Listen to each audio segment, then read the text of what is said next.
وأتباعه أجمعين أما بعد نبی صلی اللہ علیہ وسلم پاکستان کی رکن سازی کا اس دور کا آغاز ہو رہا ہے جو ہر 3 سال کے بعد 4 سال کے بعد ہوتی ہے اور جلدی ہوتی ہے. اپنے قافلے کے ساتھ لغت کی ڈیولپمنٹ کی اپنی جدوجہد کے ساتھ وفاداری کی تجدید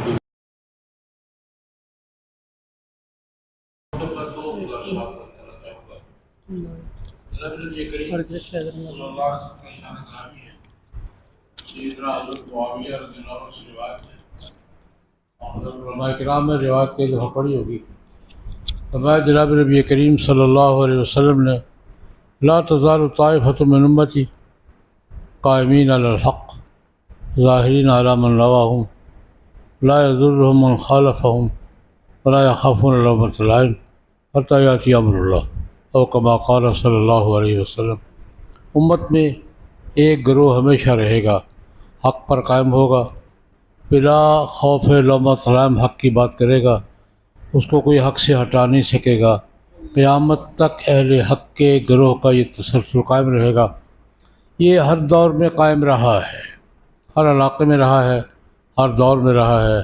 اور میں دوستوں سے کہا کرتا ہوں کہ اگر اس کی تسلسل اور تاریخ سے واقفیت حاصل کرنی ہو تو پوری امت کے حوالے سے حضرت مولانا سید ابوالحسن ندوی رحمۃ اللہ علیہ کی تاریخ دعوت و عظیمت 8 جلدوں میں پوری تاریخ امت کی بیان کی ہے، اور ہمارے حضرت مولانا سید محمد میاں رحمہ اللہ تعالیٰ کی علماء ہند کا شاندار ماضی.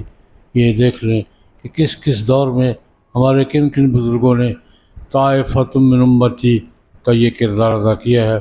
آج بلا شبہ ہمارے ماحول میں، جنوبی ایشیا کا ماحول، ہم بالخصوص پاکستان کا ماحول، یہ طائفۃ من امتی کا مصداق بلا شبہ جمعیت علماء اسلام ہے، جو اسی جگر پر اسی لائن میں کام کر رہی ہے.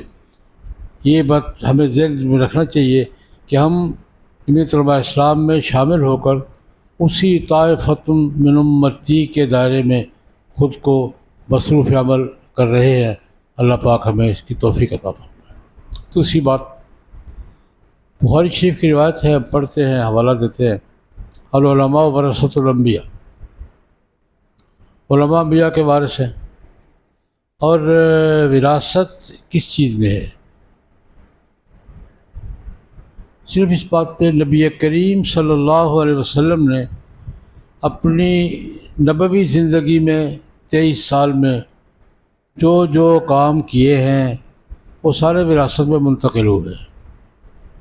نمازیں بھی منتقل ہوئے ہیں، روزے بھی منتقل ہوئے ہیں، حج بھی منتقل ہوئے ہیں، اور ریاست مدینہ منتقل ہوئی ہے کہ نہیں ہوئی؟ ریاست کی حکمرانی بھی منتقل ہوئی ہے یا نہیں ہوئی؟ جہاد بھی منتقل ہوا ہے یا نہیں ہوا؟ کافروں کے ساتھ حق کی بات اور حق کا تحفظ، جو کام رسول اللہ صلی اللہ علیہ وسلم نے کیے ہیں وہ وراثت میں ہماری ذمہ داری ہے.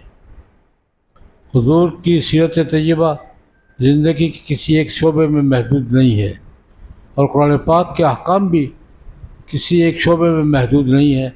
قرآن پاک کی جامعیت، سیرت طیبہ کی جامعیت، اور نبی کریم صلی اللہ علیہ وسلم کے 23 سالہ نبوی دور کی جامعیت ہمیں متوجہ کرتی ہے کہ جو کام حضور نے کیے ہیں ہم نے بھی کرنے ہیں. تقسیم کار اپنے مقام پر کوئی یہ ادارہ کر لے، یہ کر لے، لیکن وہ مجموعی طور پر حضور کے 23 سالہ محنت اور اس کے ثمرات ہماری وراثت میں شامل ہیں، اور ہماری ذمہ داری ہے. نہیں کریں گے تو مسئول ہوں گے اللہ کے ہاں کہ وراثت پہ بیٹھ گئے، وراثت ادا نہیں کی. تو یہ ہمیں ذہن میں رکھ کر کہ جناب نبی کریم صلی اللہ علیہ وسلم نے، صحابہ کرام نے انسانی سماج میں، انسانی معاشرے میں جو کام بھی کیے ہیں ہماری ذمہ داری ہے. ہمیں جہاں جس کام کا موقع ملے وہ کرنا چاہیے. تیسری بات یہ عرض کر کے بات سے بیٹھوں گا کہ آج دنیا کی صورتحال کیا ہے، ملک کی صورتحال کیا ہے، دینی حوالے سے اور تہذیبی حوالے سے. آج پوری دنیا تہذیبی کشمکش کا شکار ہے، اور اس تہذیبی کشمکش نے، فکری جنگ نے سب سے زیادہ حصار میں ہمیں لیا ہوا ہے.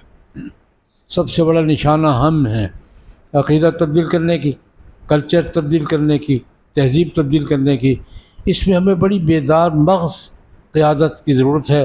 الحمدللہ جو ہمیں میسر ہے، حضرت مولانا فضل الرحمان صاحب، ان کے رفقا بڑی بیدار مغزی کے ساتھ، بڑی یعنی موقع شناسی کے ساتھ وہ جماعت کی قیادت نہیں کر رہے، امت کی قیادت کر رہے ہیں اور ملک کی قیادت کر رہے ہیں۔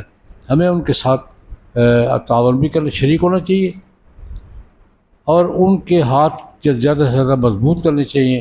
اللہ پاک ہمیں اس کی توفیق عطا فرمائے۔ میں اس پس منظر میں جمعیت علماء اسلام کی نئی رکن سازی پر مبارکباد دیتا ہوں اور دعا گو ہوں کہ اللہ رب العزت اس کام کو اچھے طریقے سے پورا کرنے کی توفیق عطا فرمائے۔ میں ایک بات آخر میں الحمدللہ میں ذاتی بات ہی عرض کروں گا۔ سن 62 میں جب ایوب خان کے مارشل لا کے بعد جمعیت علماء اسلام بحال ہوئی تھی، الحمدللہ تب سے مسلسل ممبر چلا رہا ہوں، اور انشاءاللہ العزیز اسی میں دنیا سے جاؤں گا انشاءاللہ العزیز۔ دوسرا کا رکن ہوں، کارکن ہوں، ہر دور میں رہا ہوں، ہر دور میں رہوں گا انشاءاللہ۔ اللہ پاک قافل حق کے ساتھ وابستہ رکھے اور کچھ نہ کچھ کرتے رہنے کی توفیق عطا فرمائے۔ اللہم صلی اللہ علیہ وسلم۔